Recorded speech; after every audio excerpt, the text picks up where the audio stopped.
Hey everyone, welcome back to another episode of Red Donkey Projections. My name is Lucas. I have Eric here with me today. Hey guys. Today we'll be taking a look at the CNN article with the top 10 women that Joe Biden might choose as vice president. We'll be going through the list, analyzing it, saying what we agree with, what we don't agree with, and we'll eventually discuss our top 10 and what we, believe on this list. With that being said, let's get right into it.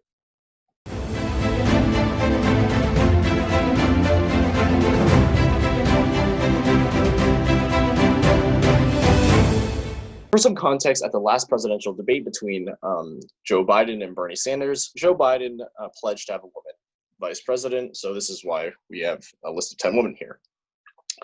For some other context, this is a list of the top 10, so there are people below this top 10 that are unranked, but we got the main 10 here that CNN does believe is their top 10. So let's get started. We have our first person here, first candidate, possible choice, Gina Raimondo. She was the chair of the National Governor Association for the Democrats. She lacks that name recognition, but she is a governor and has executive experience because, governors are like kind of mini presidents, so they know what to do as an executive. The reason why I do think that she's being put at number 10 here is because of name recognition. She does not have that name recognition like those other people who might be on this list. In the previous version, Gretchen Whitmer was in 10th. I think they've bumped her out now, if I'm remembering correctly, but I got to recheck. But I think that 10 is probably a good place to put this because definitely doesn't have that name recognition, can't really be help Biden that much, especially because she's from Rhode Island, which is a safe Democratic state. It won't really help Joe Biden that much, so I think 10 makes sense. All right, Eric, how about you discuss Amy Klobuchar's jump from 2nd to 9th? Well, yeah, this is clearly obvious here. It was thought that Amy Klobuchar was a very good choice because she was in very similar alignment with Joe Biden's views, and she was from Minnesota, is the blue wall area. So you would think that, she's a great candidate, good area, very competitive. This will give Joe Biden a leg up. But amid the George Floyd death, Derek Chauvin could have been prosecuted by Klobuchar years ago, and this wouldn't have happened. But she did not decide to prosecute him. That sparked a lot of controversy, and that really stained her reputation, which is why she's in 9th. I definitely agree with that. I honestly thought she was probably, before all this George Floyd stuff happened, Amy Klobuchar was probably most likely, if not the most likely, obviously first is Kamala Harris, but I really thought she had this huge chance of becoming the vice presidential candidate. She has that name recognition from running for president. The only controversy that she had before this George Floyd scandal was that she probably pushed her workers a bit too hard because she, holds them to high standards.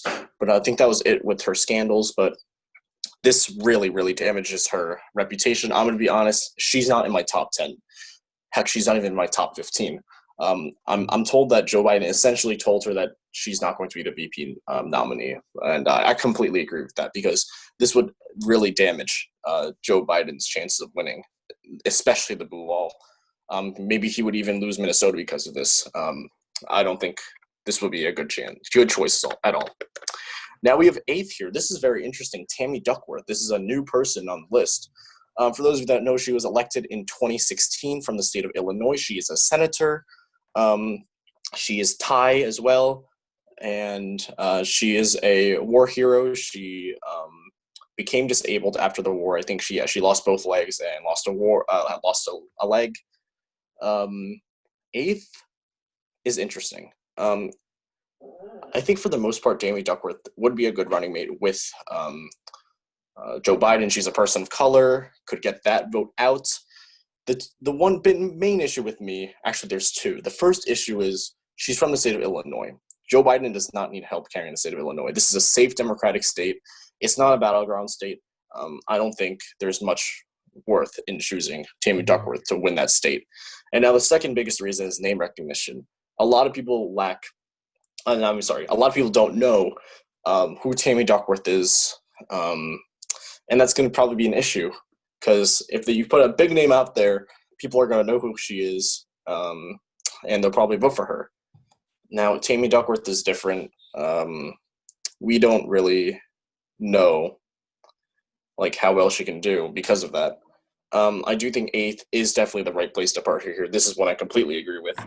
She is in the top 10, but probably towards the bottom half because of 1, name recognition, and 2, the state that she is from. Eric, why don't you discuss Stacey Abrams? Yeah, so Stacey Abrams was a candidate for Georgia governor, was it? Right? Correct. Georgia. 2018. Yes. Yes. She Yes. lost to Brian Kemp in 2018, just for Yes. those that don't know. Mm-hmm. And she got surprisingly close, and that's exactly what made her popular. The thing is, before that, she didn't have much experience. She wasn't really doing anything political-wise. Had she run for the Senate, it probably would have been a wiser decision because she would have gained some more experience that would be more meaningful to her. But generally speaking, she's a woman of color. She could bring out the black vote, especially in Georgia. But the experience might push her over the edge. I completely agree with that. To what Eric said about the Senate, in my opinion, if I was Stacey Abrams, I would have run for Senate this year. I wouldn't be campaigning for VP because I think she would have had a much better chance of winning the Senate seat compared to getting the VP nomination. She has that name recognition, and she also delivered the response in the 2019 State of the Union for the Democrats. So yeah, she does have that name recognition. But the biggest issue that completely breaks it is that the highest experience that she's had is the House Minority Leader in the Georgia State House of Representatives. A state legislature for such a high position is very hard. The last person that I think that did it, if I'm remembering this correctly, Abraham Lincoln was a state legislator in the state of Illinois. He became president. If I was Stacey Abrams, I would have probably become senator first and then worked my way and then possibly got the VP pick in 2024. And now the issue of experience is even more important in this case because of Joe Biden's age. I think it's very highly unlikely that he seeks re-election in 2024 because he is going to be pretty old by then. And it's very important that his vice president is a strong candidate and can easily succeed him. Have that day one. As he says, they need to be ready on day one to become president. I don't think Stacey Abrams has that experience to become president on day one. So I think the way I rank my experiences, the bottom tier is state legislators, middle tier is House of Representatives or senator, and the top tier is governor because you have the executive experience and a president and vice president. That's how I rank my experience. Stacey Abrams falls at the bottom there. I would put this one probably in my top 15, but not my top 10. What do you think, Eric? Yeah, in top 15, if this was there, a bit lower would make sense. I guess in this case that the experience factor does provide a lot of weight. Yeah, that's going to be a huge obstacle. Right. I completely agree with the state that she's from, though, because she is from a relatively battleground state, Georgia. It would increase his chances of winning, but I'm going to be honest, experience really is more important to Joe Biden. The likelihood of her being chosen is pretty low by Joe Biden. She has been asked to be vetted, but I don't think Joe Biden will choose her at the end of the day because of that experience. Sorry, one more thing about Stacey Abrams. I think we've said this in earlier videos. Joe Biden will likely not run in re-election in 2024 because of his age, and he would probably allow for Stacey Abrams to take that spot, and she probably won't fare too well because of that same experience factor. I think I said this already. You did? Yeah, I did. I'm stupid. We'll cut it out. Don't worry. Okay, then. All right, cool. All right, now let's head to our next state. Oh my God, what am I saying? Resuming in 3, 2, 1. All right, let's head to our next candidate now. We have Susan Rice. Relatively well known. She worked for the Obama administration, ambassador to the United Nations, as well as the National Security Advisor. She has that executive experience that some of these candidates here don't really have that much. She is also a person of color, African American. This will obviously help Joe Biden as well get the vote out. Now the issue, as it says here, is baggage, and that's a common theme that you'll see in a lot of these, baggage. A lot of these candidates have a lot of baggage that they have to carry forth with them, and that's going to be a huge issue in the vetting process. I know Chris Christie was considered a pretty big candidate for VP until the Bridgegate stuff came out and there was a vetting report on that. So baggage will be very important. She apparently made some statements about Benghazi and Libya. So to be honest, and then the other issue is I don't know if she's that well known. Someone like Stacey Abrams has that huge name recognition. Susan Rice, a lot of people haven't heard of. That's the same with a lot of people on this list too. She hasn't run for president, So in my opinion, 6. I think I'd move it down to somewhere like 8. I'm going to be honest, because name recognition is also very important, and I think she lacks that. What do you think about that, Eric? Yeah, I also just wanted to add the one good thing, connections-wise, is that she was the National Security Advisor under Obama. Joe Biden was the Vice President under Obama. So they kind of, I don't know how much of a close relationship they had, but it's definitely a close relationship together they have that Biden would have with someone else. So maybe that can solidify their campaign together, something to just throw out there. But unfortunately, the cons outweigh the pros, and I think Rice should be moving down. I agree. Yeah, I agree. Let's head to our next one. Michelle Lujan Grisham.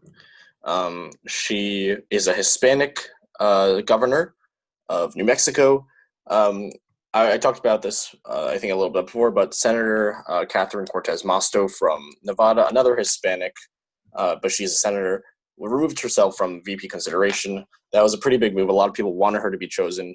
Before she was removed, she was pretty high on the CNN list. I think it's pretty surprising that she, kind of dropped out. She said that she wanted to focus on Nevada's struggling economy.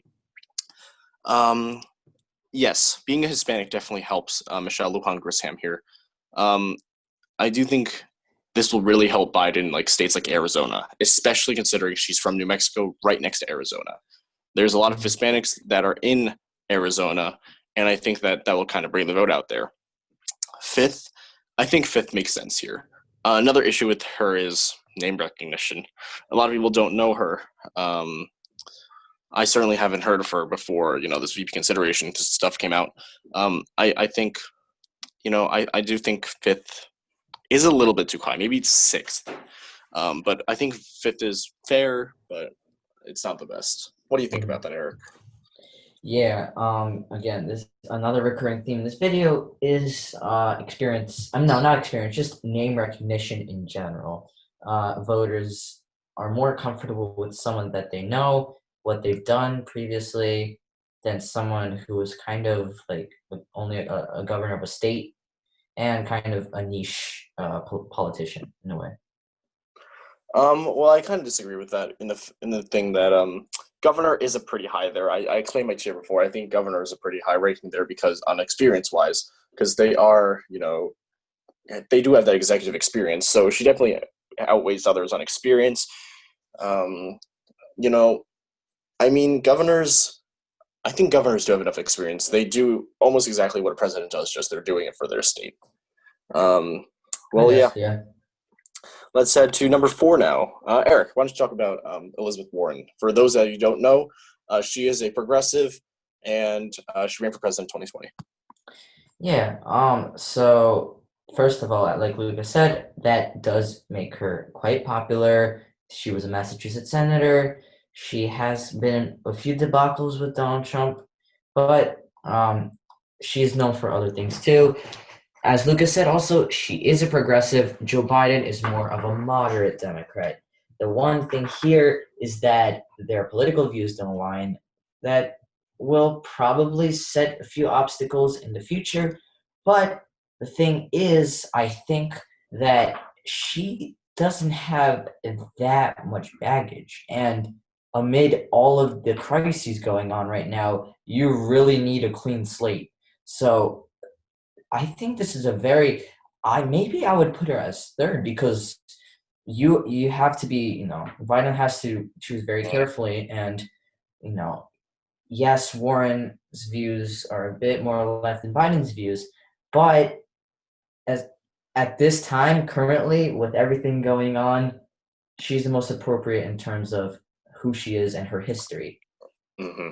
I 100% agree. I would actually put her as either first or second, actually. Choosing her would unite the Democratic Party, unite liberals together, the more liberal people, because, she's more progressive. There are a couple of issues. The first issue is she's from Massachusetts. Massachusetts is a solid Democratic state. There should be no issue with Joe Biden winning that. And the second issue is, although she's a progressive, the quote-unquote hardcore Bernie supporters really don't like her, and they probably wouldn't vote for her if she ran for president. In fact, I heard that many progressives are not running for Joe Biden this year. Aren't voting for Joe Biden this year. They're actually voting for Howie Hawkins, who is the co-founder of the Green Party and is the current Green Party nominee. I find that to be pretty interesting here. So, Elizabeth Warren, I did look at a few maps. It does look like that she does the most help on the electoral map. It can help Joe Biden a lot. Is it likely that she's chosen? Absolutely not. Joe Biden said a statement that he is most likely going to choose someone that aligns with his views. He would not choose a progressive over, a moderate candidate that might fit better. I also just wanted to add one more thing. Although Elizabeth Warren is a woman, she is fairly old. She is 70. Joe Biden would want to pick someone who is a bit younger, who with experience, who would likely run for re-election. Elizabeth Warren is a likely candidate, but I mean, according to this list, her age is probably a quite significant barrier. Yeah, age would be a huge factor. Elizabeth Warren is 70, right? Around 70. Yeah. Mm-hmm. Donald Trump was 71 when inaugurated. Before Donald Trump was inaugurated, Ronald Reagan was the oldest president to be inaugurated. I'm not talking about vice president here, but I'm talking about president in general. At age 69. So if Elizabeth Warren were to become president today, she would be older than the former oldest president. Now, if she runs in 2024 and wins, and let's assume that Trump didn't win re-election, she would be the oldest president ever inaugurated, with the exception of Joe Biden in 2020. So that's pretty interesting to look at. Mm-hmm. The other issue why he might not choose her, which is said here, Joe Biden is most likely to choose a person of color. He said he wants his government to look like America, and I think that Joe Biden would rather choose a person of color as vice president. All right. Representative Val Demings from Florida. As I said, she's a representative from Florida. I'm going to be honest, I don't think that she has enough experience as an elected official. Florida, I did put in the same quote-unquote tier as senator, but representative, I think, is inside that middle tier. It's lower than senator is. She only served for 2 years so far. Well, not even 2 years yet. She was elected in 2018.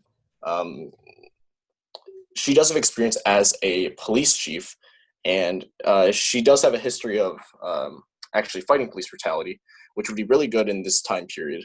And yeah, it was a big city too, Orlando. We have Disney World there. Yep. And she did a lot of fighting against it.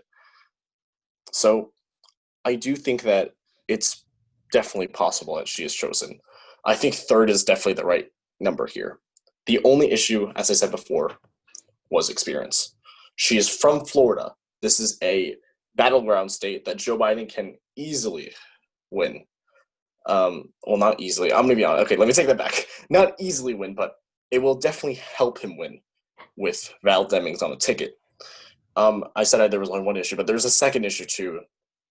Statewide name recognition. She is not well known in the state of Florida. I know a lot of people, even those that like politics, a lot of them didn't know her before being considered for VP. And a lot, even now, don't even know who she is. So name recognition is going to definitely be an issue. As I said, it will help Joe Biden a little bit in Florida. I don't know how much it will fully help Joe Biden. All right, now, Eric, how about you talk about Keisha Lance Bottoms? Yeah, so Lance Bottoms is the current Atlanta mayor in Georgia, heavily Republican state. It says here that she did address Friday night, probably, violent protests in Atlanta regarding the Black Lives Matter protests. And she is in Georgia, just like Stacey Abrams, kind of swinging to the left here. It will definitely help Joe Biden with the votes here. The Democratic turnout will probably be significant. She is a fairly young woman of color. The problem is with a lot of these candidates, experience. She is only a mayor, and that's towards the bottom of Lucas's experience list, and that's not going to fare well if voters don't know who a candidate is and who they're voting for. I absolutely agree. Although it's a mayor of a big city, Atlanta is not that big. If we're talking mayor of New York City, that's a bit different. If you're the mayor of New York City, you're basically the governor of New York. I'll be honest there. Okay, yeah, that's kind of true. But again, experience. That's an issue. And the second biggest issue, which is the same with a lot of these here, is name recognition. A lot of people don't know who Keisha Lance Bottoms is. I didn't know her until she addressed the speech with addressing the Atlanta protests. So it's interesting that she put it as second, but again, in all likelihood, no, I don't think second. I think the previous rankings shown here would actually fare a bit more according to today's current events and just based on the recurring patterns that we've listed in this video. That's kind of interesting. I probably would have bumped it down lower. Now that I think about it, I think I probably would have put it lower. Again, she is a mayor that lacks name recognition. Stacey Abrams had name recognition, but, this is interesting. Right, and now let's head to our final person here. Actually, first place is Kamala Harris. Ever since this ranking began, she was first. She always had the first spot to become vice president. For those of you who don't know, Kamala Harris is a senator from California, and she ran for president in 2020. She was considered a top-tier candidate, but she did drop out quite early. Kamala Harris is a good choice. She is young, she's a person of color, and she has experience. She formerly served as Attorney General of California, as well as being the current senator from California. Actually, the Attorney General part is going to hurt her. This is the biggest thing that's going against Kamala Harris. The baggage factor. Yes, she has a lot of baggage from when she was Attorney General. According to a lot of reports, she usually sided with the cop in, a lot of these police brutality cases. That's obviously going to hurt her a lot, especially considering the current time right now. Again, it's going to be an issue. But what does support her here is that she aligns with Biden's values, and that's what makes it likely for Biden to choose her. In addition, they do have the connection of Biden's son, or former son, before he passed away, sadly, in 2015, Beau Biden. And they do have the connection there to, possibly bring it together. Eric, is there anything else you want to add? Yeah, two things, but I think they will. I don't think they override the good factor about Kamala Harris. One, they had a little bit of I don't know. Yeah, it was a fairly tense relationship at the end of 2019. In debates, Kamala Harris would completely destroy Joe Biden, and she would completely spit facts about that were just not in Joe Biden's favor.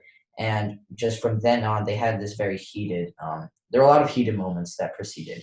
Another thing is that she is from California, a very blue state, probably not going to flip or even become likely or lean anytime soon, according to today. So, yeah, but I think this is probably, other than the baggage part, this is definitely a good candidate in terms of experience. She was a DA. She probably knows a lot about dealing with a law, and she's a woman of color.